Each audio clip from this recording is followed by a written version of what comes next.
Ok. Bueno, muy buenas tardes para todos. Saludos, ¿cómo están? Mi nombre es John Molina. Saludos, Yelitza Guerrero, Helen Restrepo, Alicia Mantilla, Roxy, Yere Jersey, María Lee y María Bello. Buenas tardes para todos. Bueno, primero quise convocar esta clase así de manera muy folclórica y los coloqué unos minutos antes porque ya están avanzando casi todas, les he dado clase menos a ustedes, y aunque sé que son teoría de los tratamientos, que también me acompañan en esa materia, no todos ven teoría de los tratamientos. Entonces, pues quería por aquí presentarme, hablarles un poco de lo que será la materia, la importancia que tiene, y pues esta clase queda grabada y luego se sube a Telegram.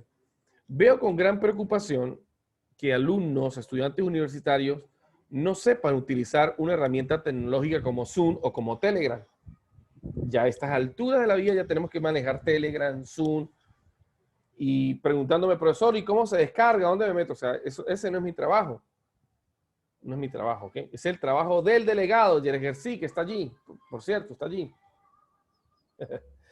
Bueno, saludos para todos. Ok, perfecto. Ya, Yelicia estuvo en la clase pasada y Alicia Mantilla, quité el video porque estoy comiendo. Muy bien, Alicia. Bueno, vamos a empezar a hablar un poco de lo que es la materia, ¿ok? De lo que vamos a hacer. Tenemos 4 evaluaciones, creo que va a ser una evaluación formativa, pero entre las 4 evaluaciones, la primera evaluación siempre para mí es de tipo individual, que es un mapa mental conceptual. Por ahí María Bello me tenía una pregunta que si se tenía que poner una entrevista de una persona. No, en un mapa mental y conceptual no se pone entrevista de nadie, es como un bosquejo. Es como lo más importante de una entrevista y los tipos de entrevistas que hay. Aunque eso lo vamos a profundizar en toda la clase, porque eso es lo que se encarga la clase, o esta materia como tal. Y inicialmente, pues usted tiene que ver el tipo de, los tipos de entrevistas que hay, ¿ok? ¿Qué importancia tiene esta materia en la carrera? Bueno, yo les he dicho ya a los que han visto conmigo esta materia, o esta materia no, todo lo que es de organizacional en semestres anteriores, yo le he dicho que la psicología organizacional es de lo más amplio que hay, es de lo más competitivo también que hay, donde abarca todos los aspectos de la psicología. También ahí podemos hacer psicología clínica, ahí podemos hacer capacitación, o sea, psicología organizacional es muy amplio. Y voy a decirle más o menos de qué trata la psicología organizacional, porque esta materia es solamente algo muy específico de todo eso. ¿Ok? Eh, Introducción a la psicología organizacional, que uno la ve en el cuarto semestre, creo que la ven ustedes. Uno ve ahí por lo menos 4 cosas que son importantes. Una de ellas es selección de personal, y en selección de personal, bueno, se ve todo lo que es este aspecto. La entrevista organizacional, se ve el reclutamiento interno, reclutamiento externo, se ve áreas muy importantes de la psicología. Pero la más importante es la selección del personal, y la selección del personal solo se puede hacer de manera muy profesional a través de la entrevista psicológica, y la entrevista psicológica tiene dentro de su amplitud, de ella sola, la entrevista, tiene la aplicación de test psicológicos, ¿ok? Ya nosotros sabemos, ya me imagino que ustedes ya van como en el 10º, ya hay ahí, ya han visto ustedes test psicométricos, test proyectivos. Yo no he de suponer, ya tengo que tenerlo por certado, de que ustedes a estas alturas ya saben aplicar un WARTEG, ya saben aplicar un test de figura humana, que siempre van a salir. ¿Se entiende lo que estoy diciendo, verdad? WARTEG, el test de la selección de personal de los 8 cuadritos, el test de figura humana, son test proyectivos, pero muy poderosos para la selección de personal. Ahora, lo que sí tengo que decirles con total honestidad en esto de la selección de personal, que tiene que ver a través de la entrevista personal, eh, se requiere en esta entrevista personal que vaya acompañada de test psicológicos, sean proyectivos o psicométricos. A mí me encantan los psicométricos, pero los psicométricos son más para organizacional. Los psicométricos son incluso más, por ejemplo, hay test de felicidad de Carol Reef, está el test de la ansiedad de, no recuerdo quién es el autor del test de la ansiedad, pero son test que uno puede aplicar en una organización fácilmente, grupalmente, ¿ok? Pero si es un test proyectivo, siempre un test proyectivo se aplica en una entrevista psicológica. En cambio, un test psicométrico no. Un test psicométrico usted lo aplica, recoge los nombres y usted empieza a evaluar porque hay un baremo para eso, ¿ok? Pero un test proyectivo siempre va acompañada de entrevistas psicológicas. ¿Se escuchó? ¿Y se entendió eso? Eso es definitivo de aquí para adelante, pues. Bueno, ¿y por qué? Porque un test proyectivo, la persona puede estar en ese momento, tener una fuerte tensión emocional y estar proyectando imágenes o en el dibujo aspectos emocionales no resueltos momentáneamente y puede salir alterado el test. Por eso que se acompaña en el momento de la prueba y ahí es donde uno hace los informes psicológicos.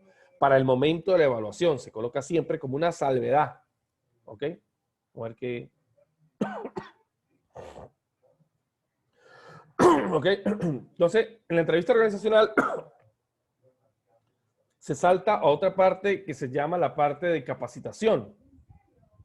Y hay otra materia, no sé si ustedes la van a ver o ya la vieron, se llama capacitación y adiestramiento.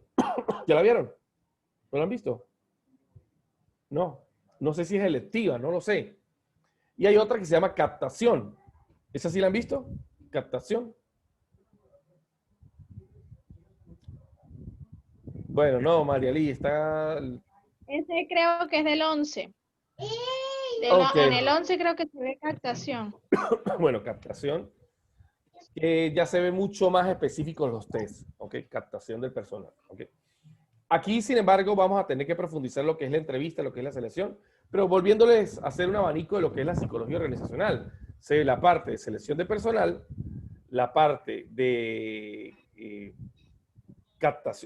capacitación del personal, y en medio de ellos está una muy importante que lo hace el psicólogo organizacional, que se llama la evaluación del desempeño. ¿Ok? Y en esa evaluación de desempeño también entramos nosotros de alguna forma a medir rendimientos de los participantes. ¿Ok? En este particular, nuestras 4 actividades están dirigidas en desarrollar las competencias del entrevistador. ¿Ok?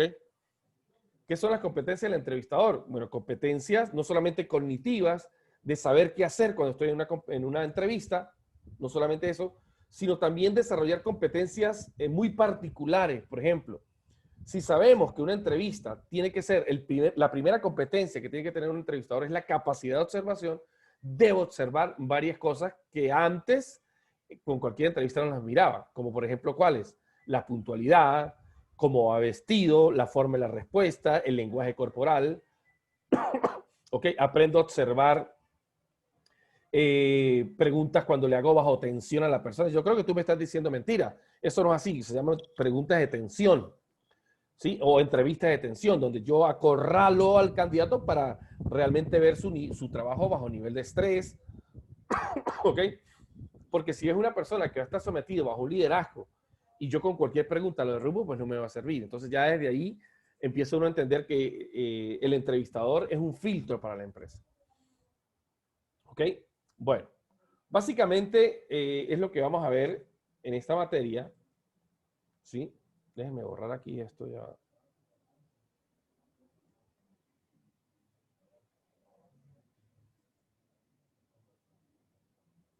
No sé por qué esto se cerró tanto. Déjenme ver aquí ya un segundo. Ok. Déjenme ver si se ve. Me dicen si se ve. Voy. Pero básicamente lo que yo les estoy pidiendo no es otra cosa, ¿sí? Que esto que está aquí, que son los elementos de una entrevista organizacional, ¿sí? Básicamente es esto. No sé si se ve bien con el blanco o cambio el color. ¿Se ve bien? Pregunto. ¿Ok? Esto lleva a una entrevista organizacional, que es el perfil del entrevistado y las preguntas específicas, ¿sí? Hay algunos tipos de... el tipo de test apropiados. que ustedes la van a investigar y algunos elementos para la selección del candidato. ¿Ok? Déjenme ver si le cambio el color porque se ve. Estoy tratando de ponerle un color mejor.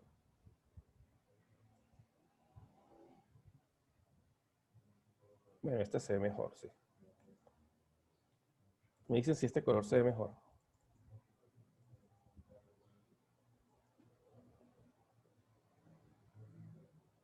¿Sí se ve?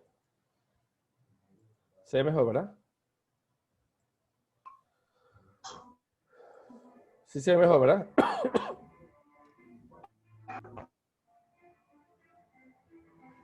Ok. Bueno, básicamente eso es lo que vamos a ver, ¿no? Los elementos de la entrevista organizacional, el perfil del entrevistado, dónde se observa, ¿sí? El aspecto físico, la presentación personal, la comunicación no verbal es muy importante.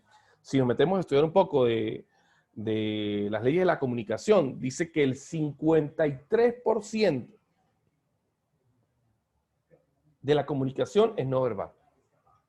Si cruzó los brazos, si mira la cara, ¿ok? Si el tono de la voz, el tipo de palabras que utiliza es un 7%. Eso lo vamos a ver cuando veamos la actividad de lenguaje corporal, ¿ok? Entonces, importante siempre el perfil del entrevistador. ¿Qué es lo que se observa o qué observo yo como entrevistador? Voy a observar la comunicación no verbal y las competencias conductuales que tenga la persona. ¿Cómo se observan esas competencias conductuales? Bueno, hay muchísimas formas en una entrevista de determinar si la persona es apta. Yo les decía, no recuerdo qué alumnos, creo que los de psicología organizacional de cuarto semestre, que en este campo es donde hay muchísimas oportunidades de trabajo fuera del país. Y yo he tenido la oportunidad de trabajar en algunas empresas donde me piden que les haga el outsourcing de selección de personal. Y bueno, aquí es, por ejemplo, lo hago en Aruba porque estoy en Aruba, estoy trabajando en Aruba. Y pues hay personas que me piden para cargos medios, allá se llama management, los gerentes medios. Y en los management o los gerentes medios, allá uno solamente les pone a hacer o les coloca a hacer una solicitud X o una carta de presentación o algo por internet, que la mande este correo, que aparte tenga la presentación de la empresa y uno le da y la persona lo hace. Y a veces uno le dice, bueno, hazlo en inglés y en holandés. Yo no hablo holandés, el inglés lo machuco, pero ahí hay traductores y uno coloca a ver si realmente tiene algún tipo de coherencia en el discurso que está colocando la persona, ¿ok? Entonces, hay varias formas de medir las competencias conductuales de las personas, ¿ok? Y eso también tenemos que aprenderlo. No solamente a través de test psicométricos, ¿sí? Sino a través de la observación directa, que es una forma en la que la entrevista va directa. ¿Y cómo se hace? Bueno, la observación conductual, que es lo más importante. Mira lo que se observa, ¿no? ¿Dónde se observa? No sé si ven aquí. El aspecto físico se observa, ¿no? Si está vestido coherentemente, si va sobredimensionado en la pulcritud también, si la comunicación no verbal es muy monosílabo, sí, no, ok, algunas veces no. Uno no requiere un tipo ahí, un filósofo, pero sí requiere por lo menos que la persona tenga sociabilización, tenga capacidad de asertividad, ¿ok? Empatía. Y las competencias conductuales, incluso hay preguntas que vamos a descubrir a lo largo de esta materia, que se hacen muy específicas. Por ejemplo, si yo le quiero preguntar algo del trabajo pasado, sí, pero que tenga que ver vinculado con el trabajo presente, o por qué está aquí, entonces uno podría preguntarle a la persona, ¿cómo fue tu experiencia en tu otro trabajo? ¿Cómo fue tu experiencia en el último trabajo que tenías? ¿Ok? Ahí estoy buscando, son preguntas exploratorias, estoy tratando de averiguar qué pasó, ¿sí? Y a veces hay preguntas de tensión. ¿Qué fue lo que realmente pasó por las que tú tuviste que salir de esa empresa? Si me hablas tan bien y tenías tan buen sueldo. ¿Se entiende la idea, verdad? Entonces, siempre buscando en el entrevistador clarificar el movimiento de la persona al nuevo trabajo. ¿Y cómo te interesaste en nuestra empresa? Son preguntas muy valiosas, ¿no? ¿qué aportarías tú a esta empresa? ¿Cómo conociste de nosotros o de esta empresa? ¿Ok? Son preguntas que la persona no se espera, pero que son preguntas que usted tiene que tener en su abanico, ¿sí? Porque dependiendo de todas esas preguntas, usted está haciendo una especie de estructura para saber si esta persona es la óptima para la empresa. Por eso es técnica de entrevista organizacional, ¿ok? Para selección del personal.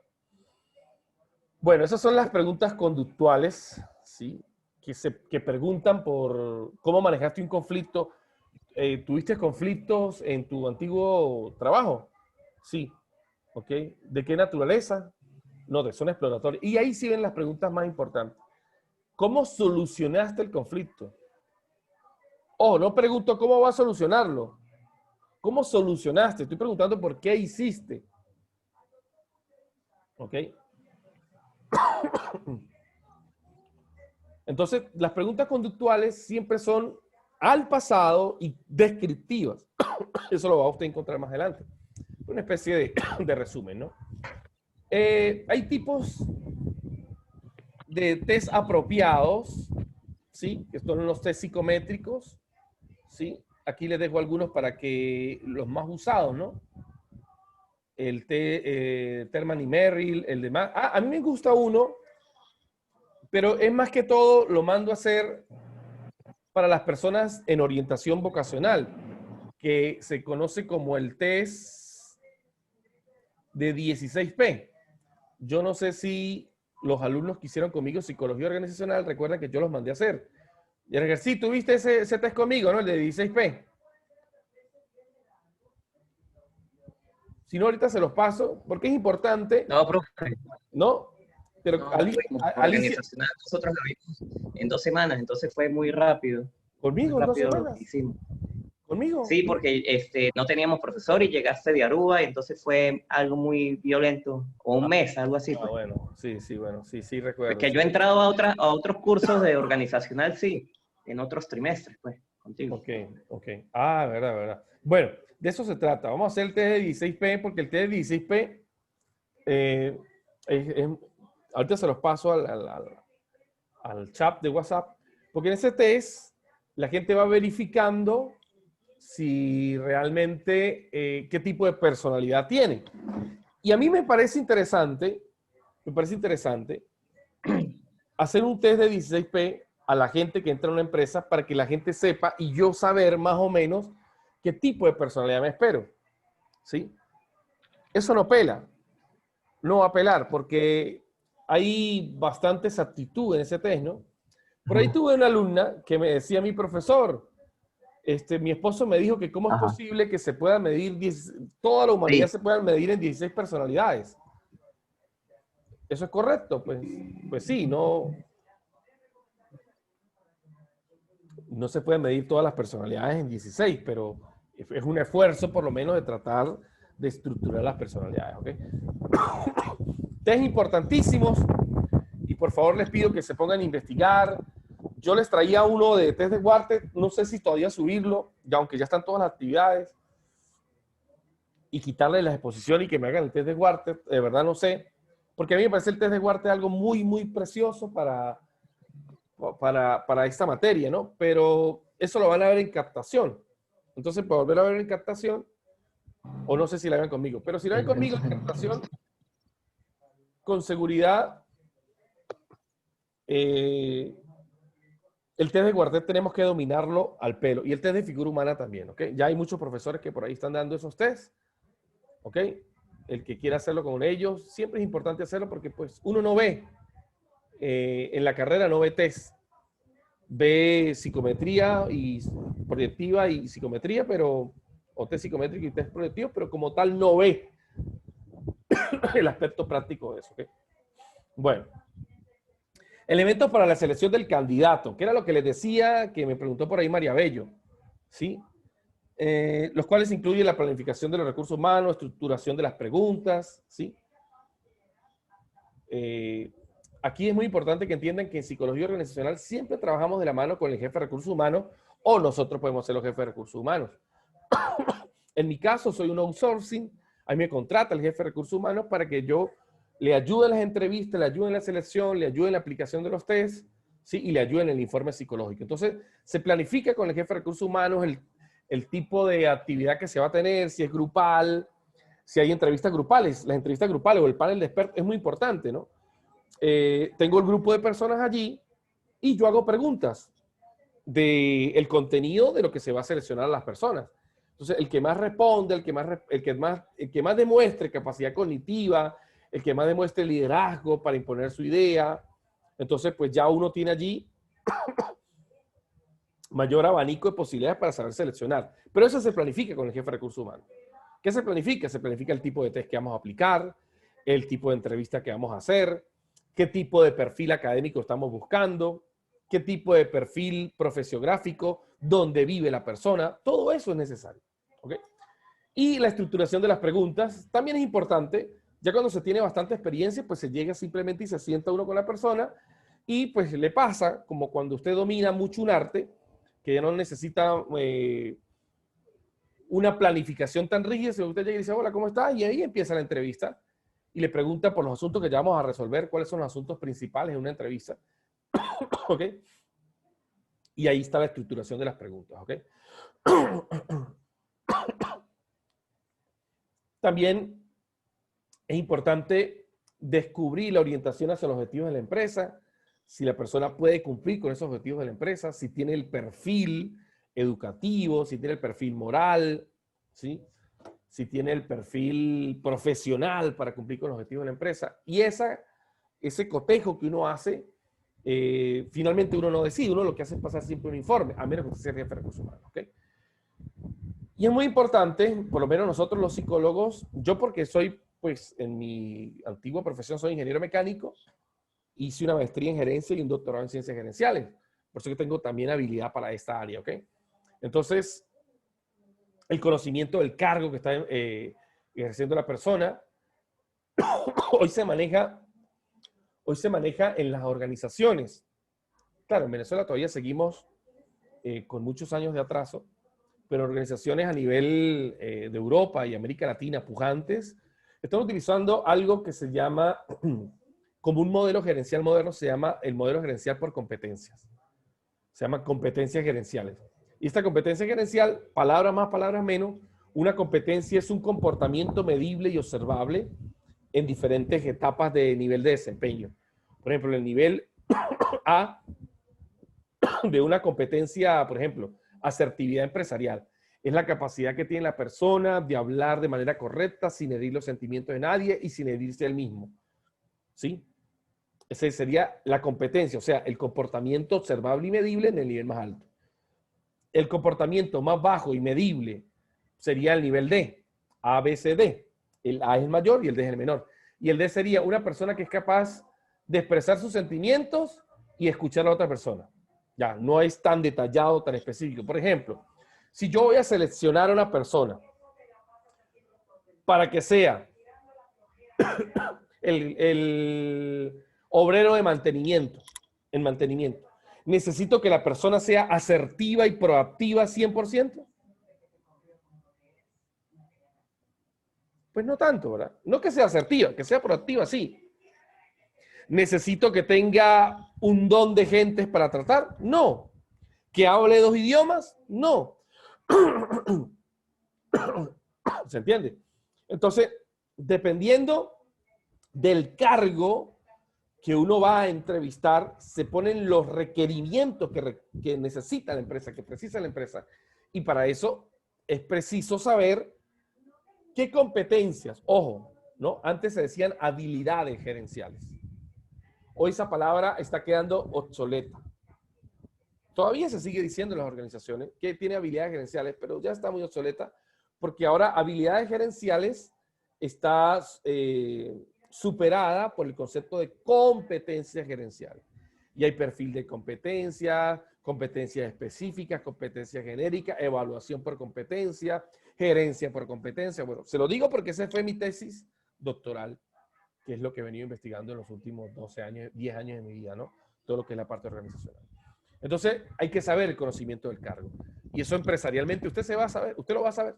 Bueno, para eso se necesita, a ver, para un supervisor, ¿qué se necesita? Que tenga capacidad de ¿qué?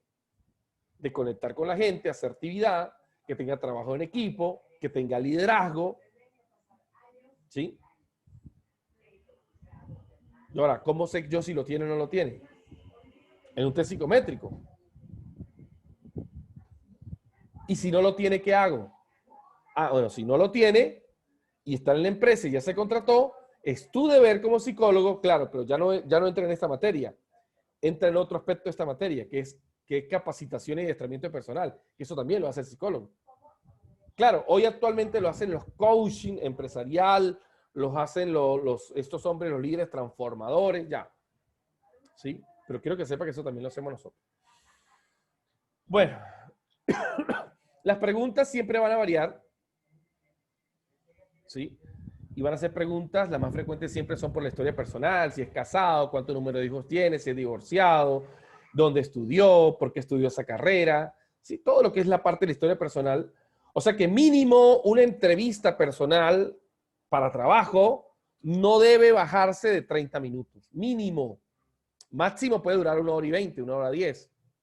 ¿Ok? Para eso también uno a veces plantea un formato, ¿sí? Como una especie de anamnesis, donde uno va preguntando y simplemente va señalando cuadritos. ¿Sí? Casado, sí, soltero, 2 hijos, ya. ¿Ok? Para no estar escribiendo y demorándose mucho más en eso. Ya hay formatos para eso, ¿ok? Los datos personales, de dónde viene, si es, qué tipo de hobbies tiene. Para mí es importante esto, ¿sabes? Para mí, cuando yo me gradué de ingeniero mecánico, esto parece mentira lo que les voy a decir, pero no es así. Venía la gente de PDVSA, venía gente de SIDOR a hacer entrevistas en la UNED. Yo estaba en el 9º semestre ya para salir de pasantía y lo reunían a uno a todos allí en el salón y le decían a uno, le preguntaban en inglés, what is your level de pronunciation in English? Y uno se quedaba, bueno, los que hablan inglés vengan por aquí y los que no hablan inglés por aquí. Entonces, uno se quedaba donde no hablaba inglés. Y yo me gradué hace 19 años de ingeniero mecánico y estoy esperando a ver si me llaman. Yo creo que ya no me llaman. No creo que me llamen ya.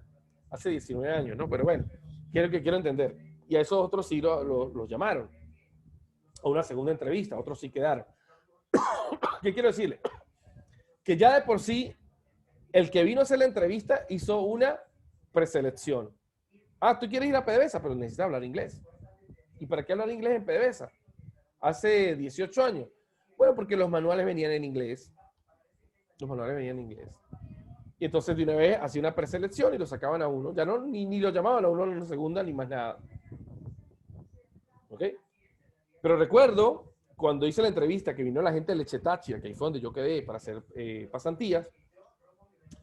Me preguntó el ingeniero Macías, se llamaba para Oscar Macías para ese momento, dijo, ¿cuántos aquí practican algún hobby? Yo levanté la mano. ¿Qué hobby practica usted? Bueno, yo juego fútbol y toco guitarra y canto. Ah, perfecto. Nosotros, no, yo entreno, no, estoy dedicado totalmente al estudio. Bueno, llamaron a 5 que tenían hobbies de la vida normal. Uno que escalaba, alpinismo, otro que, a ver, ¿cuál es el otro? Pedro, escalaba, yo. Otro trabajaba con el papá en la panadería, dice que le gustaba hacer pan. Bueno, así. Y a la hora del té, pues quedamos 2 que teníamos hobbies. Y después le preguntamos al ingeniero, ¿por qué hizo eso? Dijo, porque el problema es que una persona que tenga un índice muy alto de 19, 20, para ese tiempo no es, en la UNED es de 9, del 1 al 9, que tenga 8.30, son buenos, pero para dar clase y para recibir clases, pero no para la vida práctica. Y en la vida práctica, en la universidad, se necesita que usted sea un come libros, pero en la vida social, en la vida real, se necesita que usted tenga empatía, que usted tenga proactividad, que usted esté relacionado con la gente. Y bueno, y me contrataron en el Táchira, hice pasantía y hice tesis de grado. Entonces, para que usted vean los datos personales, cómo son importantes y cómo filtran. ¿Ok? ¿Cómo filtran? ¿Ok? Por supuesto, también otra pregunta importante es la experiencia laboral. ¿Sí? Imagínense, le piden a uno 5 años de experiencia, 6 años de experiencia. En Colombia hay una preselección muy tremenda, ¿no? En Colombia piden 2 años de experiencia, no, 5 años de experiencia profesional y que tenga de 20 a 35 años de edad. O sea, yo ya estoy por fuera. Porque apenas tengo 5 años.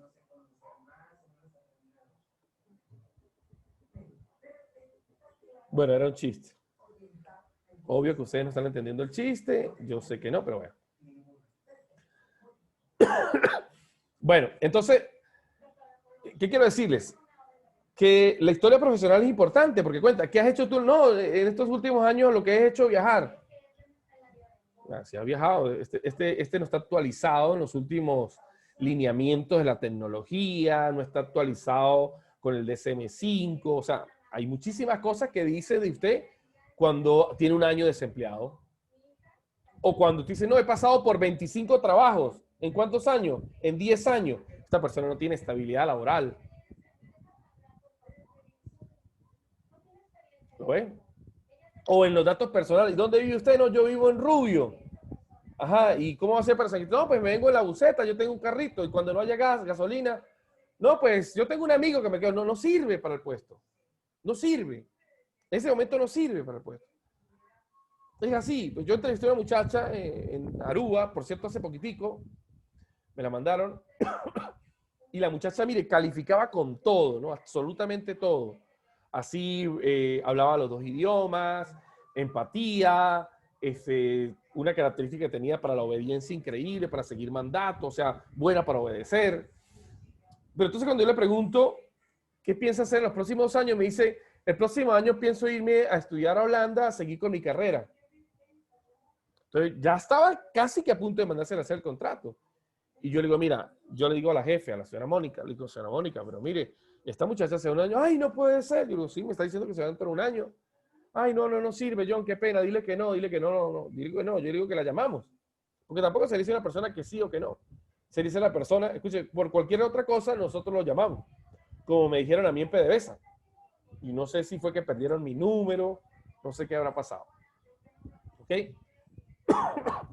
Y la historia profesional dice mucho. Y está la otra parte importante, que es la motivación al cargo. Si ustedes me preguntan a mí, ¿qué motivaciones puede tener una persona para estar en un cargo? Uy, hay muchísimas cosas. Muchísimas cosas. Por ejemplo, ¿qué cosas puede tener una persona para estar motivada en un cargo? ¿Sabe qué? Que esté casado, que tenga hijos.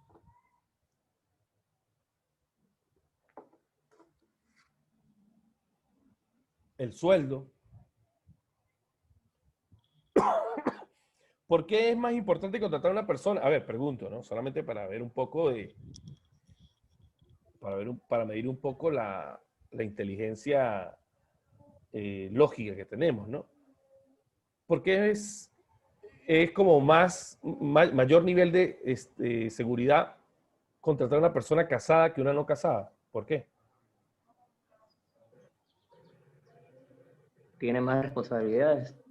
No hay otra cosa. Tiene más responsabilidad. Porque esa persona Va a necesitar más, necesita más. En cambio, el chamo no tiene estabilidad emocional. ¿Ok? Por eso es que se pide eso, es importante eso. Entonces, ¿eres casado? No, no soy casado, estoy divorciado. ¿Hace cuánto te divorciaste? Es una pregunta importante. No, me estoy divorciando ya tengo como 6 meses divorciado. Está con el problema encima. ¿Ok? Está con el problema encima, emocionalmente. Y si usted lo tiene para trabajar en contacto con el público, ya, esto es así, esto es así. A veces uno cierra puertas sin saberlo, ¿no? Por eso es que el tener la facultad de ser psicólogo organizacional, también uno por eso puede incluso hacer prescindir el contrato de una persona, ¿no? Mire, no se encuentra apto para el puesto porque tiene alteraciones en la conducta. Ya, se le puede negar una posibilidad. O sea, hay un gran nivel de poder en lo que usted coloque en un informe psicológico, en la referencia que usted dé a una persona, porque usted supuestamente, o nosotros supuestamente, somos lo que sabemos de la naturaleza humana. ¿Ok? Entonces, volviendo al tema, la motivación al cargo. ¿Qué motiva al cargo? ¿Sí? ¿Qué lo motivó? ¿Qué lo motivó a venir a esta empresa? Son preguntas que siempre van a estar allí presentes para esto, ¿ok? Y tenemos este otro que me parece también interesante, ¿sí? Que es el perfil del entrevistado, lo que les estaba pidiendo, que es la presentación personal, el aspecto físico. Es como lo mismo, pero ahora sí como en estilo mapa conceptual, ¿no? los elementos de la entrevista organizacional, qué tipo de test es el más apropiado para hacerlo, ¿ok? Que es lo mismo, pero ahora desde el mapa mental, ¿no? Datos personales, experiencia laboral, historia profesional. Esto es lo mismo que lo otro, pero visto así como más mapa mental, ¿no? Esto para que ustedes vean que hay muchísima gente que utiliza lo mismo, ¿no? Para designar. Pero de esto, ¿con qué se puede quedar uno con esto? A ver. ¿Con qué me puedo quedar yo con todo esto de la entrevista organizacional? Con algo que se llama los tipos de preguntas, ¿no? Hay varios tipos de entrevista, dependiendo del número de participantes. Hay entrevistas de tensión, las entrevistas por competencia y las entrevistas millennials, se llaman así, que son básicamente ese tipo de entrevistas donde los grandes gigantes de las empresas como Apple, Amazon, realizan hacen como una especie de concursos para actualizar sus equipos de trabajo, ¿ok? Pero eso lo hacen en grandes escenarios. Para muchos son consideradas entrevistas absurdas, ya que, por un lado, las preguntas que se formulan suelen ser bastante inesperadas y para muchos irrelevantes. Algunos ejemplos serían, ¿cuántas vacas hay en el estado de Texas? ¿Sí? O sea, preguntas así. Pero lo que están buscando allí es identificar personas muy creativas, ¿ok? Personas que hagan algoritmos, personas que hagan eso. Entonces, ¿qué vamos a esperar en esta materia, ¿ok? Que usted domine todos los elementos de la entrevista. ¿Cuándo es una entrevista cerrada? ¿Cuándo es una entrevista libre? ¿Sí? ¿Qué se hace en la preselección? Por ejemplo, si tengo 10 candidatos, ¿cómo los preselecciono? Y ahí les tengo, creo que en la segunda, les tengo un caso práctico que les pongo 2 candidatos y ustedes tienen que escogerme a uno de esos candidatos, ¿ok? ¿Cómo lo van a escoger? Bueno, yo les coloqué allí el currículum y estoy pidiendo las siguientes características, que la persona tenga liderazgo, asertividad, y usted va a leer el currículum y van a hacer unas posibles preguntas para saber si eso es, y me preguntarán y me dirán qué tipo de test aplicar, ¿ok? Y por supuesto que colocar un tipo de test no es solamente coloco el test de Carol Reef, no. Coloco el test de Carol Reef porque es el test que mide el bienestar psicológico, las dimensiones son las siguientes. No es que la gente, yo no sé si es que uno tiene que especificar eso en un informe de investigación para que la gente entienda. Cuando uno dice una investigación es que usted coloque allí el tipo de test, ¿sí? Y coloque por qué lo escogió ese test, por qué aplica para eso, el nivel de probabilidad que tiene de aseverar que lo que usted está buscando lo va a medir con ese test. Ahora, hay gente que coloca solamente test de Rorschach.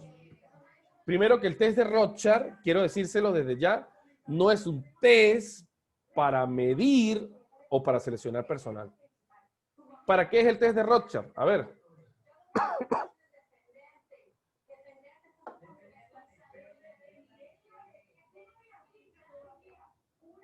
Lo escucho.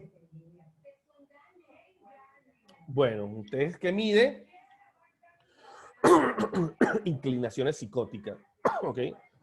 O pacientes con problemas psicóticos. Entonces, ¿para qué se hace el test de Bender? ¿Puedo aplicar test de Bender a un grupo de personas? ¿A una empresa? Sí, sí se puede aplicar. Sí se puede aplicar. Porque el test de Bender va a dar, de alguna forma, un perfil de desorganización o de organicidad del cliente. Entonces, si usted quiere pasarlo por un filtro muy selectivo, por ejemplo, si son para uno entrar a la universidad, por ejemplo, yo antes de entrar, antes de graduarme, yo pensé estudiar en el año 2010 en la Yacambú, en Barquisimeto, en el 2010. Y ahí me hicieron el test me hicieron todos los tests. Y en la Yacambú me hicieron el test de Bender. Y yo sé hoy que yo ese test, por ese test lo reprobé.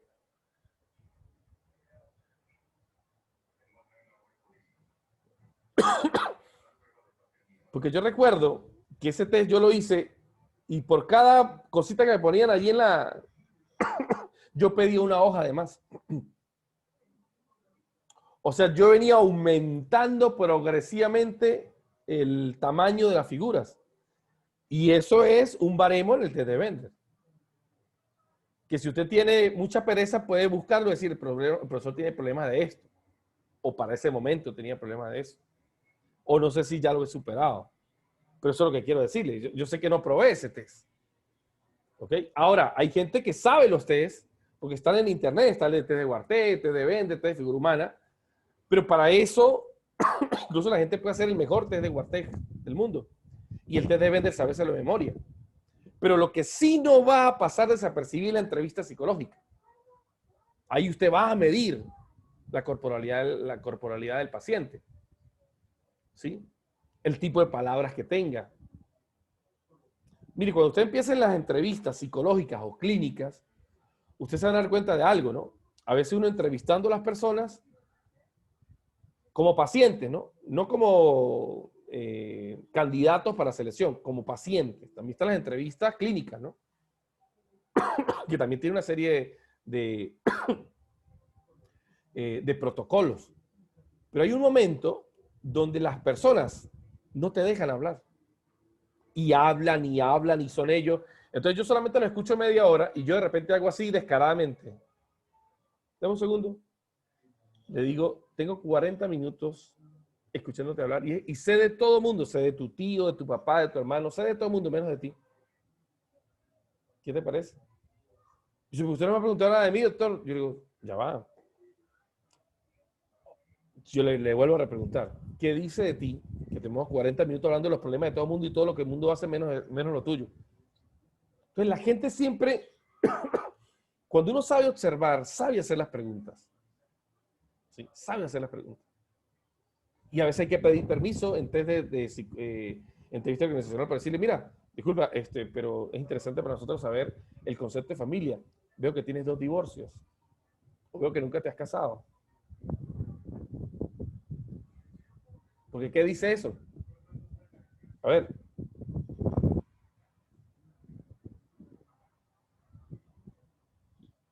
A ver, participemos. Que tiene mucha inestabilidad de su personalidad. Hay mucha inestabilidad. Y si tiene 5, ha enviudado 5 veces. Que envenena a las parejas. Puede ser, tenemos una viuda negra, ¿no? Sí. O si vemos que tiene varias carreras, pero ninguno las ha terminado. No, yo estudié esto, pero no la terminé. A lo mejor no está claro con sus metas tampoco. Sí, pero no Porque estar si claro. no hay una meta. Sí, pero es que no estar claro con las metas es no tener nada concreto. O sea, no estar claro es no ser concreto en la vida, no saber lo que quiero. Ya. A mí me puede decir que no es que todavía no estoy buscando mi vida. Bueno, pues búsquela en otro lado. Aquí en la empresa no se viene a buscar eso.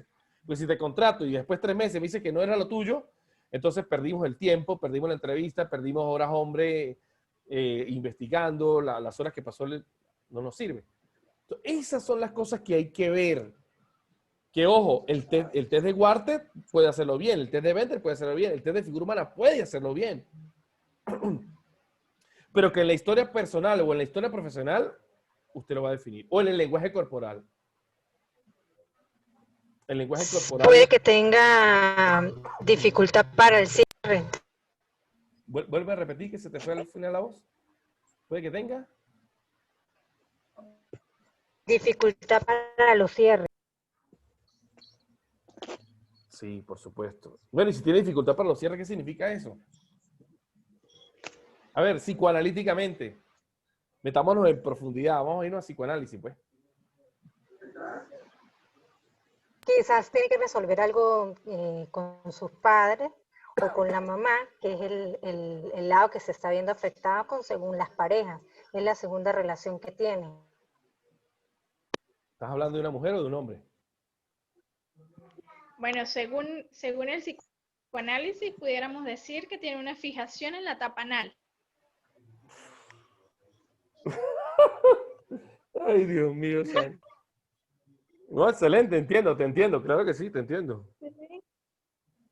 Sí, porque ahí es donde se dice que está la persona que cuando no pasó muy bien este proceso o fue discriminada de alguna otra forma, son personas que cuando crecen o retienen mucho o todo lo dejan ir, no les importa, no les preocupa nada. Entonces, me gustó la camisa que cargas, así se la quitan y la regalan, porque no tienen sentido de pertenencia, pero es por esa fijación que se pudiera tener en esa etapa. Sí, lo que pasa es que, claro, ese es el paralelismo que hay, por supuesto que sí. Pero si es así, sí, o sea, sí. Ya, claro, mira. O sea, Mira. pudiera ser. Tú sabes que no? cuando uno se mete en psicoanálisis, habla Ajá. del desarrollo del deseo, ¿no? El psicoanálisis es Ujú. básicamente tratar el placer o el displacer. Y por supuesto que uno se va energizando los centros de energización del placer, está oral, anal, y en esta etapa se está energizando la parte de lo esfínter, sobre todo lo anal. ¿Sí? Y ese paralelismo que hay entre retener, que es placer, o soltar, que es placer, ¿sí? También tiene una contraparte en el plano cognitivo o en el plano del deseo. Entonces, una persona que que desea, ¿sí? Pero la satisfacción le puede al deseo. Por ejemplo, una persona que comió ya mató el deseo. Ahora, ¿por qué esta persona tiene una fijación a nivel oral? Anal, perdón. ¿Qué fue lo que pudo haber pasado? ¿Es algo propio de él o es algo construido desde afuera? Y entonces ahí entramos. Generalmente de Ajá. afuera. Sí, no, todos de afuera. Recuerde lo que dice que el sujeto se construye a través de las tres cosas, psicoanálisis. A través de... Hay una bullita por ahí, una bullita, vamos a quitarla. El sujeto se construye a través de las tres cosas, el lenguaje, ¿sí? Lo simbólico y lo real. O mejor dicho, lo imaginario, lo simbólico y lo real. Lo imaginario son las representaciones psíquicas que me hago del otro a través de mi propia experiencia. ¿Sí? Pero es del otro que me la hago y el otro también me dice, esto es esto. ¿Sí? ¿Por qué yo digo que una manzana es manzana? Porque alguien me dijo que esa representación psíquica es una manzana. El lenguaje también es prestado. El lenguaje también es prestado, ya. El lenguaje también es prestado. Entonces, ¿quién me construyó a mí? El otro. Entonces, el problema es en el sujeto o en el sujeto que construyó al sujeto. Entonces, ahí podríamos investigar a ver qué ha pasado con la mamá, ¿sí? Y el tipo de alimentación que tiene. O sea, hay muchísimas variables, pero se concluye que a nivel del psicoanálisis, esta persona tiene falta de concreción. ¿Sí? Falta de saber cerrar. Y saber cerrar tiene que ver con la fase anal. Muy bien. Excelente. A ver. Vamos entonces ahí. Ajá, dígame. ¿Quién va a hacer la pregunta? Me perdí la parte en la que hablaban del caso, entonces los estoy oyendo hablar de teorías y eso, pero no me ubico cuál es el caso. No, estamos hablando de una persona que profesionalmente no concluye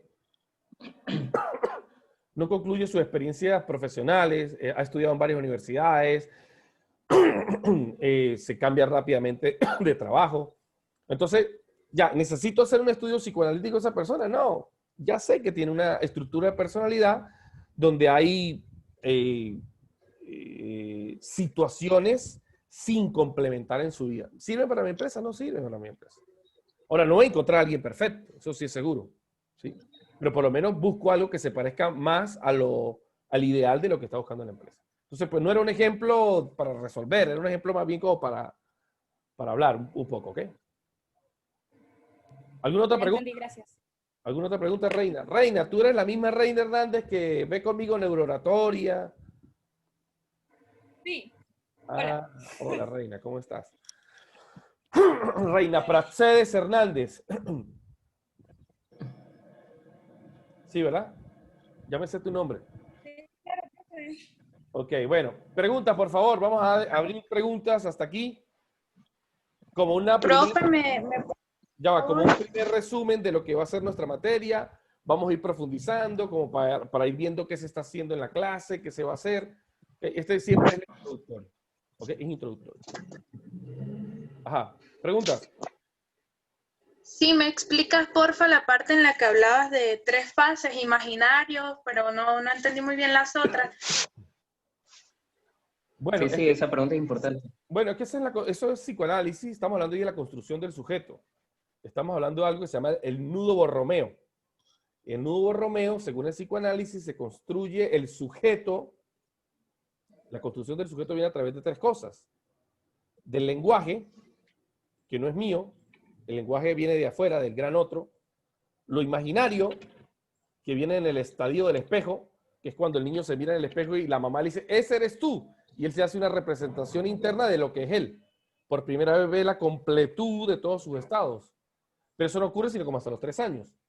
O sea que el sujeto se va construyendo a través de lo que se conoce como la pérdida o ganancia de los objetos que ha deseado. Si ha deseado algunos objetos y no lo puede obtener, eso también forma parte de su personalidad. Si no puede retener más allá de lo que pueda retener, ¿sí? Eso se forma parte de su personalidad. ¿Ok? Está el lenguaje, lo simbólico que viene atrapado en el lenguaje, ¿sí? Lo imaginario, lo lenguaje, que viene siendo lo mismo que lo simbólico, que son los símbolos, que es el significado y el significante. Por ejemplo, a ver, le voy a poner un ejemplo. Usted ha visto mujeres que se divorcian de los hombres y uno dice, usted se divorció y dice, yo estoy contenta, feliz. Y dice, ¿y eso? Y dice, porque bueno, yo no nací con ese hombre, pero hay mujeres que ustedes se divorcian y se deprimen. ¿Por qué? Porque simbólicamente lo que representaba ese hombre para las dos es diferente. Para una representaba libertad y para otra que le duele más que el hombre se haya ido representaba protección y afecto. Para la otra representaba seguridad económica, pero como ella tenía trabajo, pues no le pegó tanto. Entonces, lo que quiere decir eso, lo que estamos hablando, es el lenguaje que tiene que ver con lo imaginario y lo simbólico y lo real, el nudo Borromeo. Y lo real es lo que no acepta representaciones. Por ejemplo, ¿cómo tú puedes describir la muerte? ¿Cómo tú puedes describir el arrobamiento sexual? O sea, cuando la persona alcanza el clima sexual, es algo real que no alcanza a significarse con palabras. Es una experiencia. ¿Ok? Por más que usted la describa, no puede hacer. ¿Ok?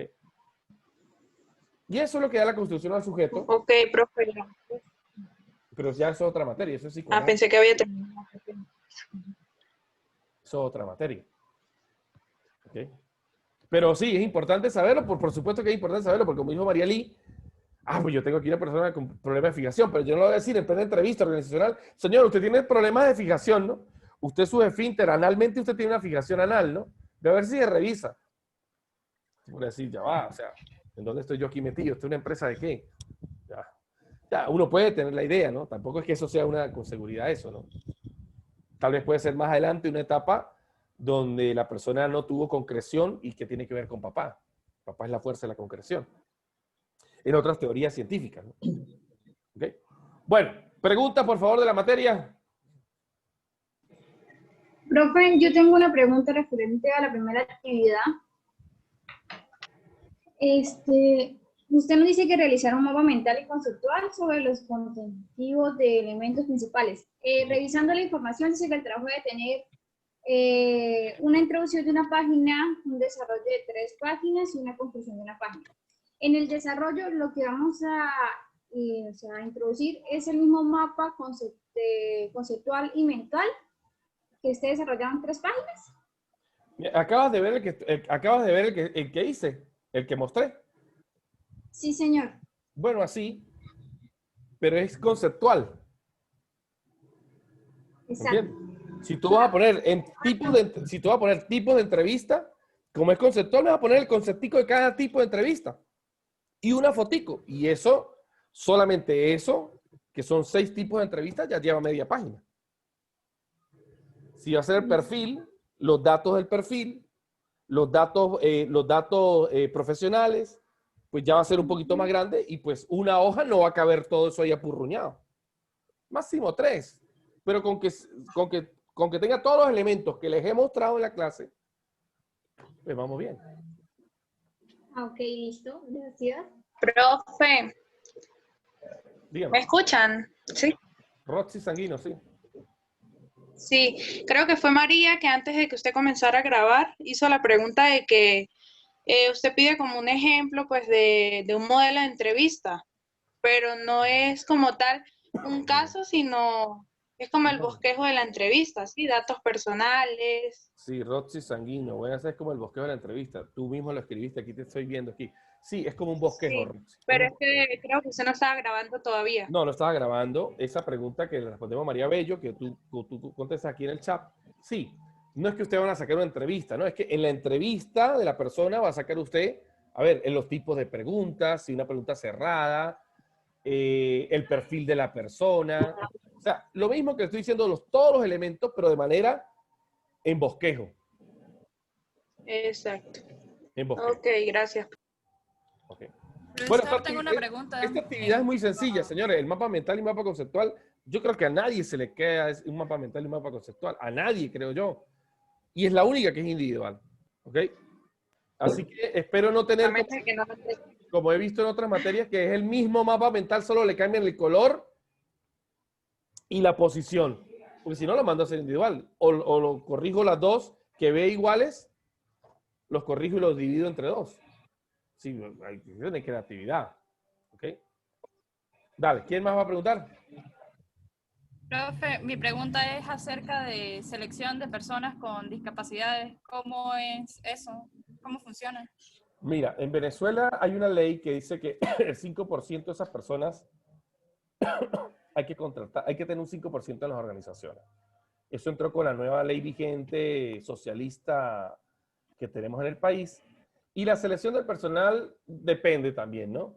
Las actividades que tenga, porque hay personas que están físicamente impedidas para el trabajo físico, pero no para el trabajo manual. Una computadora sentado, pueden hacerlo bien, ¿sí? Entonces, se hace igual la entrevista, lo importante en ese tipo de entrevistas, que ya, ojo, 5% de la población de una organización debe integrar los minusválidos o personas con discapacidad. Lo sabían, ¿no? Es una ley. Por lo tanto, hay que dar trabajo. Y no es mucho lo que cambia, solo el no colocarle actividades que vayan en contra de su impedimento físico, ¿no? Como una especie de para votarlos, ¿no? La primera que empezó con eso aquí en Venezuela del exterior fue McDonald's. McDonald's empezó con eso. Contratar niños con problemas de desarrollo cognitivo, lo que nosotros conocemos como retardo, ¿cómo es que se le dice retardo mental ahora? ¿Cómo se le dice? Ay, se me da la palabra que le dice. Discapacidad intelectual. Sí, sí, discapacidad intelectual, se le dice ahora. Así que tengan discapacidad intelectual. Entonces, personas con discapacidad intelectual se contratan para trabajos que, bueno, no ameriten un gran nivel de concentración, un gran nivel de especificidad. Pero hoy la ley venezolana obliga a las empresas que un 5% de sus trabajadores sean así. ¿Sí? Bueno, preguntas. Si no cerramos entonces la clase del día de hoy, quiero decirles que, por favor, la próxima clase, vamos a ver si la planificamos para el otro lunes, que estoy libre, el otro lunes, y el otro lunes empezamos entonces a hablar. Dígame. El test que estás nombrando allí, que se llama Terman y Merrill, ¿de qué trata? Ese no lo hemos visto. No tengo ni idea de qué es. Bueno, de eso vamos a hablar en la segunda clase, ¿ok? Ustedes pueden poner los test que quieran. Esos son test que evalúan conductas y evalúan niveles de desarrollo cognitivo altos, elevados. Así como el test de Minnesota, no sé si lo han escuchado también. El test de Minnesota. Sí. Bueno, el test de Minnesota. Sí. Pero el test de Minnesota es básicamente, en la experiencia que yo tengo profesional, la he visto aplicarlo a las personas en psiquiatría. Porque ahí sí se evalúan todas las condiciones de la personalidad y hay incluso un mapa. Es algo que quien hace ese test ya se gana, no sé, es un test psiquiátrico muy profundo, ¿no? Pero no tiene validez a nivel organizacional. ¿Okay? Tiene más bien validez como el de Rorschach para medir niveles de disfunción, de problemas de personalidad. O el test de Miller también. Bueno, próxima clase, lunes, 2 de la tarde. Espero que haya más alumnos. Voy a subir, ya sí. ¿Será que puedes poner otro Telegram, por favor, para que no me estén escribiendo a mí con técnica de entrevista organizacional? Pero, Sí, voy a intentar hacerlo. Ok, perfecto. Para poder entonces subir la clase de hoy, ¿ok?